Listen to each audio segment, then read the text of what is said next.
আসসালামু আলাইকুম রহমতুল্লাহ বরকাত।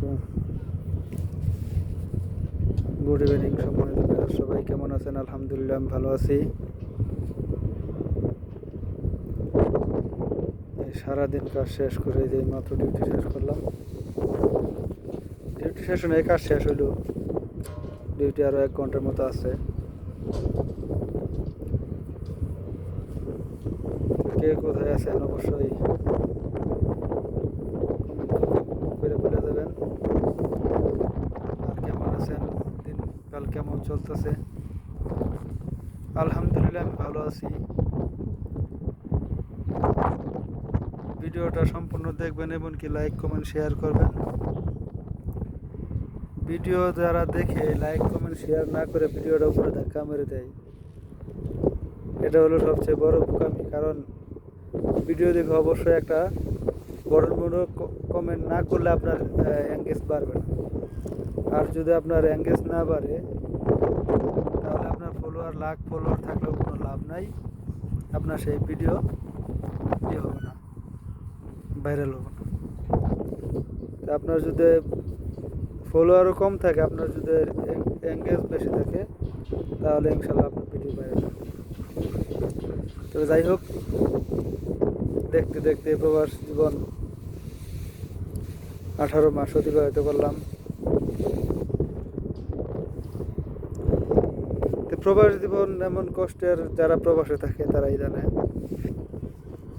আপনারা যারা দেশে আছেন তারা তো মনে করতেছেন বিদেশ গেলেই টাকা। আসলে দেশে থাকতে আমরাও ভাবতাম, কিন্তু এখানে এসে এমনভাবে ফেসে গেছি, না যেতে পারতেছি না থাকতে পারতেছি। প্রবাসে একবার এসে গেলে আশা মানে টাকা পয়সা দিয়ে আসলেও পরে যাইতে গেলে অনেক সমস্যা, অনেক বাধা, অনেক বিপত্তি। মনে করেন কেউ 4 লাখ 5 লাখ টাকা ঋণ করে বিদেশ আসে, সেই ঋণ শোধ করতে করতে 1-1.5 বছর, 2 বছর, 2.5 বছর, আরো 3 বছর লেগে যায়।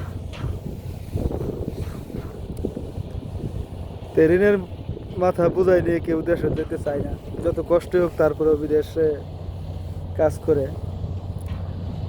তবে পরিশেষে আলহামদুলিল্লাহ আছি ভালো, কাজ কাম খাওয়া দাওয়া যাই কিছু আছে। এই 18 মাস অতিবাহিত করলাম। এর ভিতরে সবচেয়ে আমার কষ্টদায়ক দিন ছিল একটা, যেদিন আমার ছেলে ফোনে বললো যে বাবা, তুমি ফোনের গ্লাস ভেঙে, মোবাইলের গ্লাস ভেঙে এসে পড়ো আমার ওখানে, আমাকে কোলে নাও, আমি তোমার স্বপ্নে দেখছি। আমার ছেলের বয়স 3 বছর প্লাস।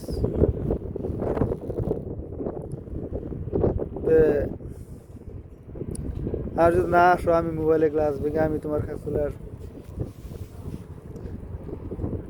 সেদিন এতটা খারাপ লাগছিল যে টাকা পয়সা তো একদিন কামাই করবো, টাকা পয়সা হবে 2 দিন আগে আর পরে, কিন্তু বাবা হিসেবে ছেলেকে যে একটা ভালোবাসা সন্তানের প্রাপ্ত, সেটা সন্তান আমাদের এখান থেকে বুঝে। টাকা এমন একটা জিনিস, টাকা এমন একটা জিনিস, কাছের মানুষকেও দূরে সরিয়ে দেয়। এই টাকার কারণে ভাইয়ে ভাইয়ে শত্রু হয়ে যায়। এই টাকার কারণে যত অঘটন ঘটন সব কিছু টাকা টাকা টাকা। মানুষ শুধু টাকা চাই, টাকাটা কিভাবে আসবে, কোথেকে আসবে, সেগুলো দেখে না, শুধু টাকা। তবে তারপরেও সবশেষে আপনাদের কাছে দোয়া করি,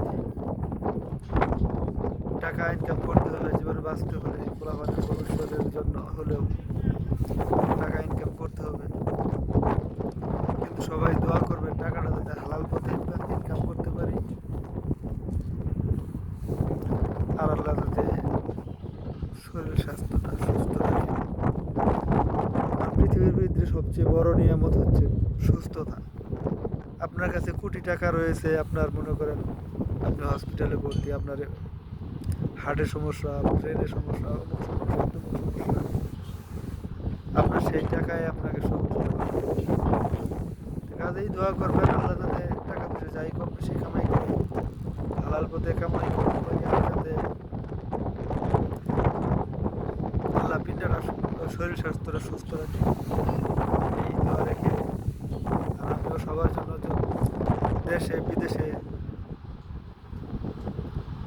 যারাই আছে আমি সবার জন্য দোয়া করি, তারা সুস্থ থাকুন, ভালো থাকুন। আর যারা প্রবাসে আছে তারাও সুস্থ থাকুন, ভালো থাকুন। তারা আল্লাহ তাদের যে আশা নিয়ে প্রবাসে পাড়ি জমেছে সেই আশা অতি দ্রুত পূরণ করে যাদের ফ্যামিলির কাছে পৌঁছতে পারে আল্লাহ সেই এই বলে আজকে